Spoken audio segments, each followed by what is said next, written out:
Mid-20th century Los Angeles. I think Hollywood glamour, right?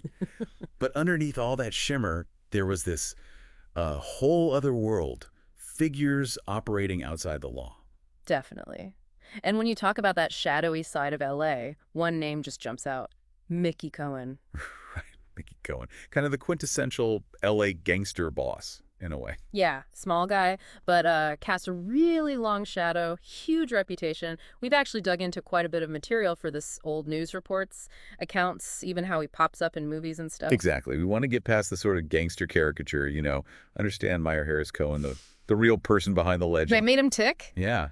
So our goal today is to really unpack his life, where he came from, how he climbed the ladder in the underworld, why he became so notorious, and honestly, why we're still talking about him. Okay, let's get into it. Okay. So, Meyer Harris Cohen, born in New York City, September 4th, 1913. His folks were Jewish immigrants from Kiev, actually. Which is interesting. It kind of comes up later in unexpected ways, doesn't it? It does.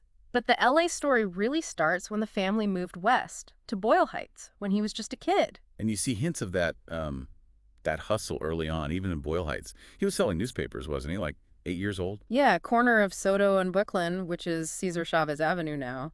Already an entrepreneur, you could say. But maybe not always playing by the rules, even then. No, not entirely. By this is 1922, he'd already landed in reform school. Petty stuff, shoplifting, things like that. So an early brush with the system. You could say that. Mm-hmm. And then, as a teenager back in LA, he finds another outlet, illegal prize fighting. Boxing, but, not exactly sanctioned. Right. And this wasn't just some casual thing. He actually got serious about it. Moved to Cleveland at 15. 15 years old, yeah, to train as a pro boxer. And that's where Meyer Harris Cohen becomes, well, Irish Mickey Cohen. Irish Mickey Cohen. What? Irish? Any idea? Well, you gotta think about the boxing world back then. Certain ethnic groups dominated, had reputations, maybe Irish sounded tougher, a bit of branding perhaps, a calculated move, even that young. Interesting. So he had his first pro fight in Cleveland, 1930. Yep. April 8th against Patsy Farr, kicked off his official boxing chapter. And he stuck with it for a bit, had quite a few fights. 21 pro fights in total, even fought Tommy Paul, who went on to be world featherweight champ. Wow. And wasn't it during that Paul fight in 31 that someone first called him Gangster Mickey Cohen? That's the story. Yeah, the label stuck early, even when he was still technically just a boxer. Talk about foreshadowing. Seriously. So what was his final record like? It was mixed, really. 8 wins, 2 KOs, 8 losses, 4 by KO, and 5 draws. He definitely saw both sides of the ropes. And his last fight was where? Tijuana, May 1933.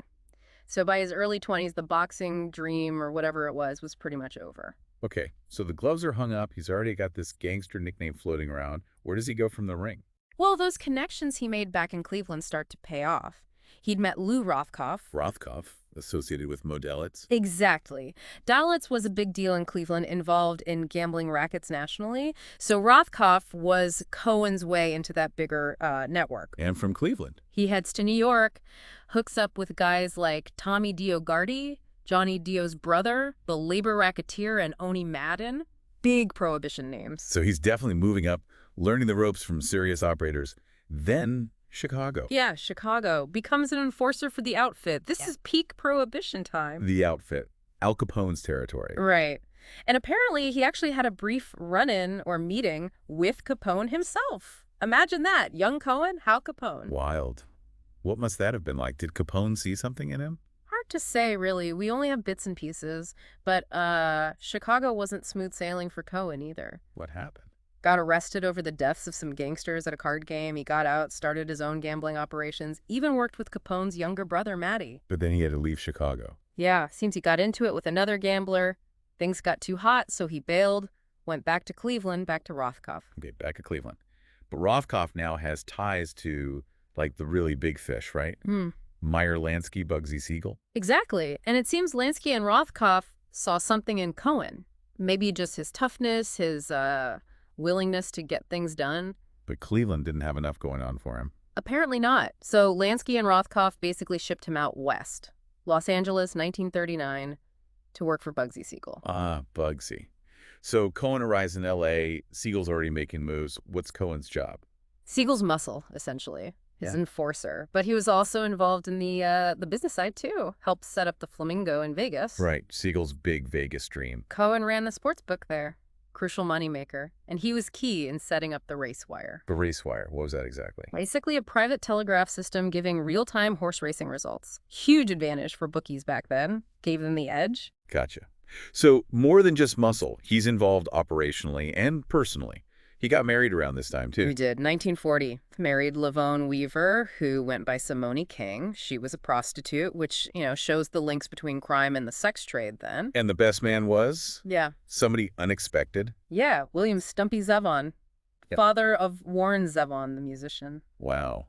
Warren Zevon's dad was Mickey Cohen's best man. That's It wild. was one of those weird LA connections, right? Layers upon layers. Definitely. But the violence that became his trademark, that was already showing up. Oh, yeah. Even doing a short stretch for bookmaking in 42, he apparently beat up some Nazi sympathizers in jail. They made anti-Semitic remarks. So that Jewish identity, despite the Irish boxing name, was important to him. Seems so. And then the big one, 1947. Bugsy Siegel gets murdered. Huge turning point. What was Cohen's reaction? There are stories.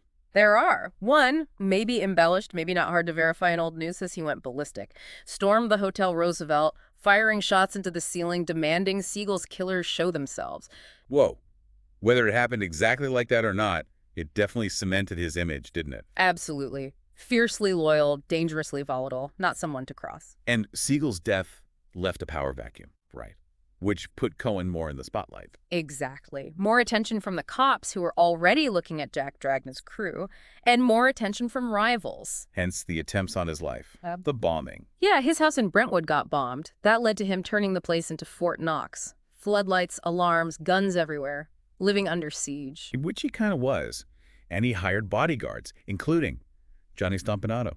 Briefly, yeah. Stompanato, Lana Turner's boyfriend. Before the tragic end with Turner's daughter, Cheryl Crane, in '58. Right. And Cohen paid for Stompanato's funeral? Reportedly, yes. Maybe some kind of underworld code? Or just looking out for a former associate. Who knows? So by the 50s, he's this weird mix of gangster and celebrity. Famous or infamous. Which brings him to the attention of The Kiefelder Commission. The big Senate investigation into organized crime sweeping the nation. And that put him under a national microscope. It did, and that scrutiny led directly to his first major conviction. Tax evasion, 1951, sentenced to 4 years. It's often the money trail, isn't it? Very often. Not the murders or rackets, but the taxes. And even in prison, he was still Mickey Cohen. That story Ben Hecht tells. Oh, yeah, it's incredible. Cohen contacts Hecht from prison, wants help raising money for Menachem Begin's Irgun group in Palestine. Seriously, from prison. Gets his associates together, pressures them to donate, then later needs bail money himself and hits up Hecht. The sheer nerve. Unbelievable. Okay, so he gets out in '55. What now? Does he lay low? Lay low, not Mickey Cohen. He basically becomes this international celebrity. It's bizarre. The lines are totally blurred. And he tries his hand at legitimate businesses. Or semi-legitimate. All sorts. Flower shops, paint stores, nightclubs, casinos, a haberdashery. An ice cream van. An ice cream van, you name it. Trying to go straight, maybe? Or just keep busy. It's hard to tell. And then that Billy Graham meeting in '57. Time magazine covered it. Right, and his classic quote, Christian football players, Christian cowboys, Christian politicians, why not a Christian gangster? Just audacious. He knew exactly how to play the media, didn't he? He really did. He understood his own image, but, well, the past wasn't done with him. Another tax evasion charge. Yep, 1961. This time, it leads to Alcatraz. Alcatraz. And he's the only guy ever bailed out of there. Apparently so. Chief Justice Earl Warren supposedly signed the bond. It beggars belief, some of these stories. It really does. But the bail didn't stick. No, appeals failed. He ended up in the federal prison in Atlanta. His armored Cadillac got confiscated by the LAPD. Where's that caddy now? In a museum. In New Zealand, of all places. You're kidding. That's amazing. Truth is stranger than fiction, right? He's in Atlanta, and even there, trouble finds him. Yeah. 1963, another inmate attacked him with a lead pipe. Tried to kill him. Brutal. He survived, though. He did. Finally got paroled and released in 1972. What were his last years like? Sort of leaning into the legend. He toured around, did TV appearances. He was like a living piece of gangster history by then. And he passed away in '76. Yeah, July. Complications from stomach cancer surgery. He was 62. buried in Culver City. But his story, it just keeps going, doesn't it, in pop culture? Oh, absolutely. He's such a compelling figure for writers and filmmakers. Harvey Keitel got an Oscar nomination playing him in Bugsy. Paul Guilfoyle in L.A. Confidential. Sean Penn in Gangster Squad, though that one took liberties. Right, even his gun supposedly shows up in The Lincoln Lawyer. He's in the L.A. Noire video game. James Ellroy's books, the L.A. Quartet, he is a major presence there. The Gangsters Butler memoir, TV shows like Mob City, The Offer. He's just embedded in the cultural narrative of that era. So when you boil it all down, newsboy, boxer, gangster, celebrity, inmate, it's quite a ride. An absolutely extraordinary trajectory, full of violence, ambition, contradictions, that weird dance between the underworld and the public eye. He really blurred those lines, didn't he? Part criminal mastermind, part public figure. He navigated both worlds in a way few others did. Kind of leads to a final thought, maybe for you listening. Yeah. Why are we still so fascinated by figures like Mickey Cohen?